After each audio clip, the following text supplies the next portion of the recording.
Thank you for joining us today. I'm Brandon Palanker. I'm a developer and a strategist in terms of land use and horizontal planning, entitlements, and also public outreach.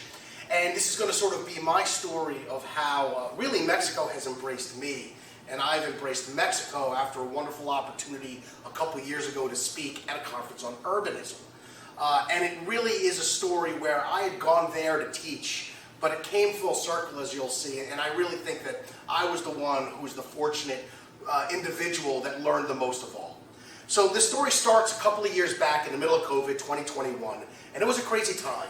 This was actually my first slide in the presentation, and you'll see why. But life wasn't just crazy for everyone, it was especially crazy and a time of turmoil for me. My real estate work had stopped, I didn't know what was going on, what was going to happen in the short term, not even to say the long term. And then I get this call from a friend, Irina Wolf, who many of us know here. And she had a friend, Fernando, who had a need for a speaker at this urbanism conference in Leon, Mexico. And I said, why would they want me, a developer from the United States? But they wanted me to come down and they wanted me to teach some practices of how we integrate land use strategy and economic development, transportation, infrastructure, how we utilize policies to drive the right outcomes. So I said, well, hey, it's an international trip in the middle of COVID. What could go wrong? So I went down, and here I am, and what could go wrong? I'm stuck in traffic. I mean, this could be, Arlington, Virginia. It could be outside of Boston. And all of a sudden, I started to understand maybe this is why they brought me down, because I understand the troubles we face here as we build for the auto and not for the person. And I'm going around because I have to understand what's happening in Mexico.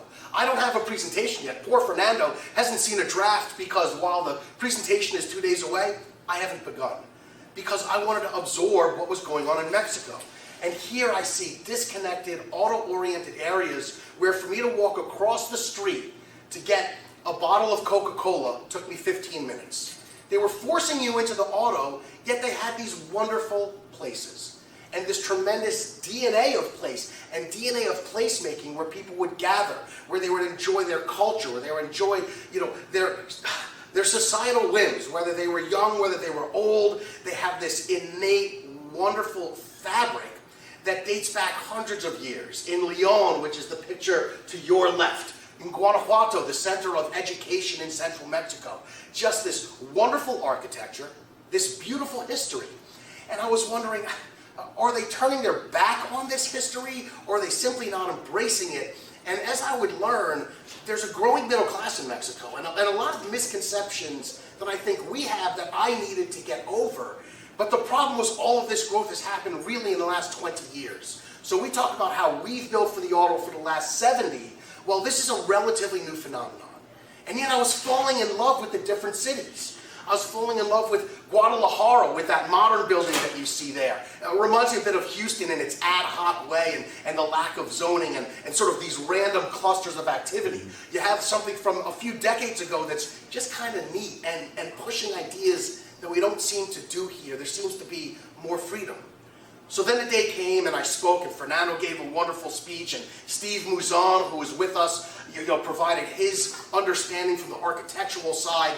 And we had an engaged audience, but I was sitting there and I'm wondering, is it hitting a good nerve? Are we making an impression and telling the story that we wanted to tell? Lo and behold, a couple weeks later I get a call from a woman who is now a friend of mine, Palmira. Palmira is head of Imagine and Connect, and they do interior design along with landscape architecture and involved in a lot of projects. She had an opportunity in Lagos de Moreno. And I said, send me something, what are we talking about? And these are the first images that she sent me from her pitch deck, essentially. And here I'm looking at Seaside, and I'm looking at Savannah, Georgia, what we here at CNU love and represent, building places for people, creating environments for people to thrive. But part of one of the projects we were talking about was already spoken for. And if you can see that insert, this was anything but new urbanism and people-oriented. It's liner, auto-oriented retail. Behind that are cookie-cutter homes, all auto-oriented. And I'm not saying that this is necessarily bad, but it certainly isn't special, and it could have been Arizona or Florida. But this is a different project, one that is already built, as you can see, in San Miguel de Allende. And I realized that, like, we have the flight to quality here. There is this nascent market and this growing middle class for first and second homes, even though a second home might only be a half hour away, not 4 hours at the beach as we do here. And I started to get more and more comfortable, and more these misconceptions started to drop. And one of those misconceptions is the crime and the danger. When I went down to speak in Lyon, my dad said, "I hope you're safe, please call me all the time." And I looked up the stats. Lyon is safer than Baltimore. It's safer than many of our cities up here. Maybe I shouldn't have told him that, because that gave him the worry. But at the end of the day, we have to recognize that the Mexico of today is a vibrant, modern, cosmopolitan society with these wonderful nooks and crannies. Hospitality there is just wonderful. The restaurant build-outs, you've got this thriving cocktail scene. They did a pop-up at one of the bars I was at recently where the best bartenders from Argentina, yes, Argentina, Fernando, came on up and bought out that bar. So we try to incorporate this into our design. So we started to draw and doodle, and Lagos de Moreno as the center of equestrian culture, we wanted that. Farming, this is in Jalisco, so agriculture is important. Co-housing and the opportunity, we were looking at sort of a high-end resort, but we wanted to provide, and the owners wanted to provide housing for the people that live there today and for those who would work there when this project got built. So they're thinking about these sort of ideals that we talk about, and as I mentioned, often have time and freedom to do so when we don't. But then the world came crashing down, and all of a sudden money was very hard to get. And now I'm wondering, these projects aren't going to survive, and personally, what am I going to do? Am I back to where I was before this trip, wondering how I'm going to move my career forward and build these places for people? And this is where it comes full circle. I'm working on a 15-acre farm that reminds me a lot of our work in Mexico, albeit on a smaller scale. Balch Springs, just outside of Dallas, and we're looking at cottage courts and walkable communities, a tiny home village, 3 acres of preserved agriculture, farm-to-market type uses and events. And that's really the story that we have.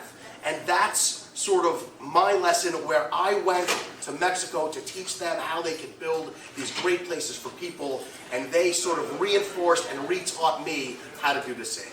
So I really appreciate your time. Thank you.